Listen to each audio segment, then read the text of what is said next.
Right off the bat, two things. As with all things, this didn't happen today, but a couple of weeks ago. I'm on mobile, so things might be a bit fucky with the formatting, as long as you found a way to explain it away, son of a. Last weekend, my sister and her husband were heading out of town, and I got to be the responsible uncle for my 10-year-old niece, who we'll call Emily. Which is super awesome. I get to see my sister and brother-in-law a lot, so I've built a pretty good relationship with Emily over the past few years. So Saturday morning, they drop her off at my apartment, give hugs all around, and hit the road. Emily gets a bit flustered, but does that worry me? Fuck no. I'm the cool uncle, and I got the prescription for this panic attack. I pack her up into the car and we hit the mall. We grab breakfast and spend all day hitting one shop right after another. Yeah, materials will solve this little brat's fucking... By the time we get to Build-A-Bear, she is on cloud 9. We waste the whole day and get home. As soon as we get through the door, she crawls onto the sofa and is out like a light. I grab a blanket and cover her up. So I waste a bit of time playing Halo, keep an eye on her, make sure she's alright. About 5, she wakes up, and I go ahead and make dinner. And the smooth, cool uncle strikes again. Boom. Ice cream for dessert. That's not how we spell dessert. You gonna blame your phone for that one? You dumb mother. And what goes good with ice cream? Movies. Blazing Saddles. Loves it. Spaceballs. Even more. Princess Bride. Fucking rollin'. I've got this kid in the palm of my hand. 10 o'clock rolls around, bedtime. She's begging and pleading, don't make me go to sleep, more movies. And yes, I want to be the cool uncle, but I also have to be the responsible uncle, so I call my sister. Emily wants to stay up and watch movies. What do? And she says, it's fine, as long as she gets plenty of sleep before they come get her tomorrow. I'm digging it.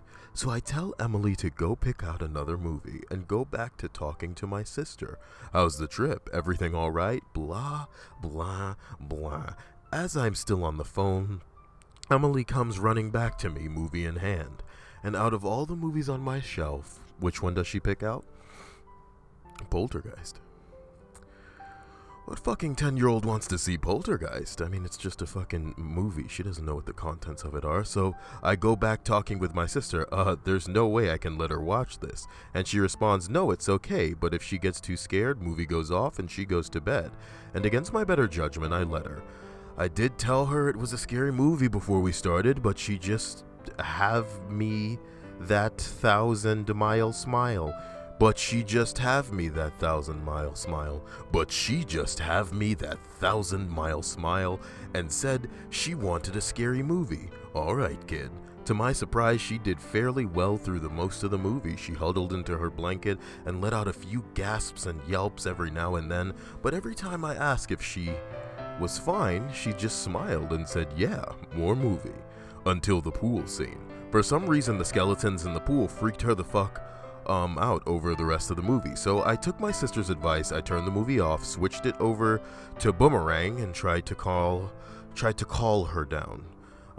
Here's where the fuck up comes. As I'm calming her down, she keeps talking about how scary the skeletons were and she hated skeletons and started crying a bit. So I'm trying to talk her down, and thanks to you fuckers, I say the first thing that pops into my mind. It's okay, honey, skeletons are fine. Everyone has a skeleton inside them, even you. And in that moment, as her eyes... Oh my god, sorry, the skeleton's trying to jump out. And in that moment, as the eyes got wider and wider, and tears started flowing like Niagara Falls, I knew I fucked up. Almost instantly, she's in full panic mode, shaking, full-on bawling, screaming, and then she barfed. Ice cream and pizza melted together into the fibers of my sofa. I'm in full lockdown mode now, trying my best to take control of the situation. It ain't happening. So I have to call my sister, who instructs me to take her to our mom's house so she can take care of her. I bundle her up as best I can, and she is dead silent for the entire car ride over. I passed her off to my mom and went back home to salvage my couch. Sunday, my sister called and said she picked her up and Emily wouldn't say a word about anything that happened all Saturday. She told me she wasn't as mad as she should be, because I did get the go-ahead from her for a scary movie, but I was a dumbass for telling her she had a skeleton. What? Did you give the little girl her bear? Since Friday, I got a call back from my sister telling my Emily wouldn't stop talking about going to the doctor to get her skeleton out, leading to several conversations about why Emily had to keep her skeleton inside her, followed by my sister telling me that she tried to bring Emily back over to my apartment and was met by several tantrums. Too long didn't read, Mr. Skeletal scared my niece with too much calcium and reset 3 years of trust balding. Yep. You gotta bold that trust on back up, man. Edit. I saw a couple of people mention why she freaked out about skeletons being inside her at 10 years old.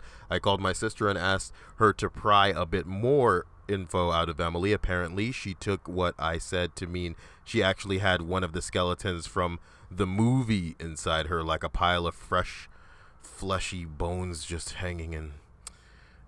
You see, I can't even see my interest. Like, I would need binoculars to try and see the interest that flew away, like, in the beginning of me reading this. You guys got a problem with that? Is it okay if I stop here? He's calling them double and triple edits.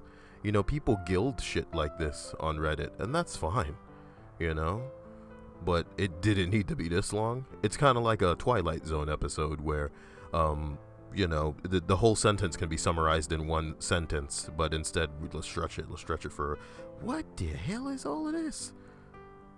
Wait, she's 10 and doesn't know about a skeletal system? And your sister was pissed off from you telling your niece that? Well, I mean, here's a better explanation. Maybe someone made it up. Some of these guys consider themselves very hilarious authors. And with that, I'm going to go find a spooky story to read, so brace your balls for that, guys. Love you. Later.